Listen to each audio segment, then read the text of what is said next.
आज देहरादून की गुनियाल गांव में निर्माणाधीन सैन्य धाम में अमर ज्योति की स्थापना की गई है, जिसमें उत्तराखंड के शहीदों के घर के आंगन की मिट्टी को शामिल किया गया। आपको बता दें कि विगत कई महीनों से सैन्य धाम के लिए शहीदों के आंगन की पवित्र मिट्टी को लाया जा रहा था।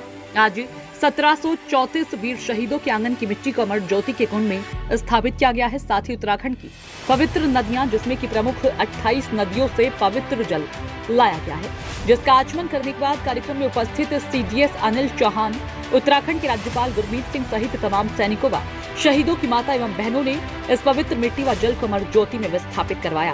कार्यक्रम के दौरान राज्यपाल लेफ्टिनेंट जनरल गुरमीत सिंह ने जोशीले अंदाज में सैन्य धाम उत्तराखंड के सैनिकों की जमकर तारीफ की, तो वहीं सीडीएस अनिल चौहान ने उत्तराखंड को सैनिकों की धरती बताकर उत्तराखंड की माटी को नमन किया। साथ ही सैन्य धाम की अमर ज्योति स्थापना के लिए निमंत्रण पर उत्तराखंड की जनता व मंत्री जोशी का आभार भी व्यक्त किया। कार्यक्रम के पश्चात सैनिक कल्याण मंत्री गणेश जोशी ने तमाम उत्तराखंड की वीरांगनाओं, शहीदों की माताओं, बहनों, साथ ही कार्यक्रम के मुख्य अतिथि सीडीएस अनिल चौहान पर राज्यपाल का धन्यवाद ज्ञापित किया और शनिधाम को 5वें धाम के रूप में स्थापित करना और निर्माण कार्य को भी जल्द पूरा करने का वादा किया है।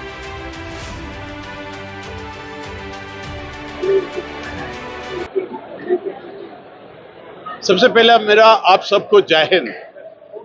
अभी हम सब इकट्ठे हुए हैं सैन्य धाम में, इस शौर्य स्थल के अंदर में, और आज जो पूजा की गई है, ये पूजा अपने आप में बिल्कुल अलग है।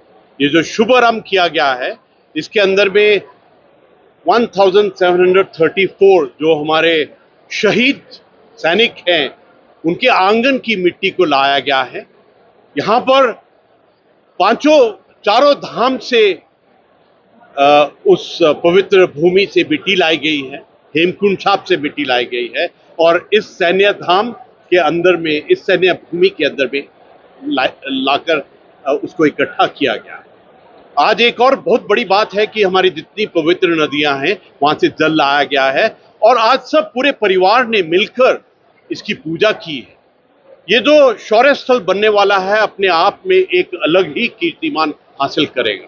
देश में जितने भी स्मारक बने हैं, सब में से बेस्ट प्रैक्टिसेस को लेकर इसकी प्लानिंग की गई है। मैंने इस प्लानिंग को देखा है और मुझे पूर्ण विश्वास है कि ये एक बहुत ही दिव्य, भव्य, शुद्ध और एकदम अलग ही किस्म का हो। ये एक ऐसा आस्था केंद्र बनने वाला है जिसके अंदर में जो भी आएगा वो प्रेरणा से भरपूर अपने राष्ट्र की सेवा करने के लिए तैयार हो। आज मुझे बहुत खुशी है कि इस दिव्य और शुभ अवसर के ऊपर में हमारे सन ऑफ द सॉइल, हमारे उत्तराखंड की जो शान सीडीएस अनिल चौहान जी है, उन्होंने भी इस पूजा के अंदर में बढ़ चढ़कर हिस्सा लिया। इससे पूरे उत्तराखंड को एक अलग ही हौसला मिलता है। आज हम सब ने मिलकर जनरल बिपिन रावत जी, जो हमारे सबसे पहले सीडीएस साहब थे, उनको याद किया, और इस शौर्य स्थल का जो प्रवेश द्वार होगा उसका नाम भी जनरल बिपिन रावत जी के नाम से रखा जाए। इसके अंदर में बहुत ही सुंदर ऑडिटोरियम, मॉडर्न म्यूजियम और बहुत ही अच्छे तरीके से जो भी सेना का जो सामान होता है, जैसे एयरक्राफ्ट, टैंक इत्यादि, वो रखे जाएंगे।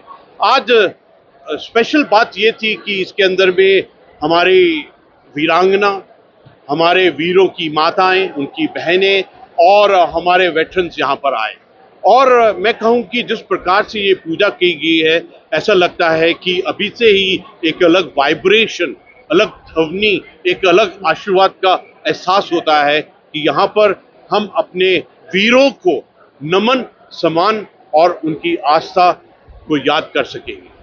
देखिए, उत्तराखंड का जो हमारे राष्ट्र की सुरक्षा के अंदर में योगदान है, अपने आप में बिल्कुल अलग है। जो इंडियन आर्म्ड फोर्सेस है, उसके अंदर में तकरीबन 20% जो सैनिक हैं वो उत्तराखंड के। हर एक परिवार से एक सैनिक आता है। तो ऐसे वाले प्रदेश के अंदर में, ऐसे वाले परिवार के अंदर में जो एक भावना है कि हम सैनिकों का किस प्रकार से उनकी मदद करें, वीरांगनाओं की मदद करें, हर वक्त इस चीज के लिए तत्पर है।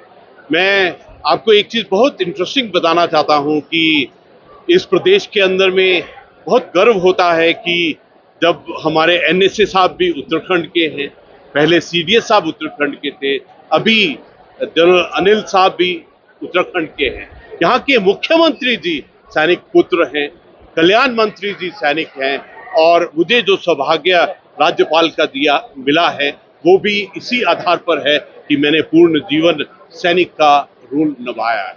आज हमने एक प्रतिज्ञा भी ली है कि किस प्रकार हम अपने सैनिक परिवारों की देखभाल करें, और खास तौर पर ये भी कहा कि किस प्रकार से हम ECHS, जो हमारे CSD कैंटीन है, जो बाकी सुविधाएं हैं, जो हमारा ओपनल का काम करने का ढंग है, किस प्रकार से हम उसको और भी अपग्रेड करें ताकि हर एक सैनिक की सेवा कर सकें। आज सचमुच पूरे परिवार ने जब इकट्ठा पूजा की, अर्चना की, अरदास की, तो अलग ही ऐसा विश्वास जागृत हुआ कि ये जो शौर्य स्थल है अपने आप में एक अलग ही कीर्तिमान बना है। जय हिंद। आज मैं सबसे पहले तो मैं देश के प्रधानमंत्री नरेंद्र मोदी जी का आभार व्यक्त करता हूं, जिनकी प्रेरणा से ये काम आज यहाँ पर हो रहा है। जब मोदी जी यहाँ पर आए थे, उन्होंने कहा था कि बद्री, केदार, गंगोत्री, यमुनोत्री 4 धाम यहाँ पर हैं, 5वां धाम सैन्य धाम यहाँ पर होना चाहिए। उत्तराखंड वीरों की भूमि है, राष्ट्रभक्तों की भूमि है। देश की रक्षा करने वाला हर 5वां सैनिक हमारे उत्तराखंड से होता है। अभी तक लगभग 1,500 से अधिक लोगों ने देश की सीमा पर रक्षा करते हुए अपने प्राणों की आहुति दी है, और उनके सम्मान में ये सैन्य धाम उत्तराखंड सरकार बना रही है। मुख्यमंत्री जी का जो संकल्प है, मोदी की जो परिकल्पना है, जो हमारी सरकार का जो ड्रीम प्रोजेक्ट है, उसको पूरा करने का सौभाग्य एक पूर्व सैनिक को, सैनिक कल्याण मंत्री को मिला है। और आज अमर जवान ज्योति जो सैनिकों के सम्मान में दिन रात जलती रहेगी, उसको हमने पूरी विधि विधान के स्थापित किया है। और धाम का मतलब एक पवित्र स्थान से होता है। बाबा हरभजन सिंह, बाबा जसवंत सिंह के मंदिर इसमें हम बना रहे हैं। इसका मुख्य द्वार उत्तराखंड के गौरव, देश के पहले श्री विपिन रावत के नाम पर होगा, और जब ये बनकर तैयार होगा, ये लोगों की आस्था का केंद्र होगा, श्रद्धा का केंद्र होगा। जिस प्रकार लोग बद्री, केदार, गंगोत्री, यमुनोत्री को देखने जाते हैं, इसको देखने अवश्य आएंगे।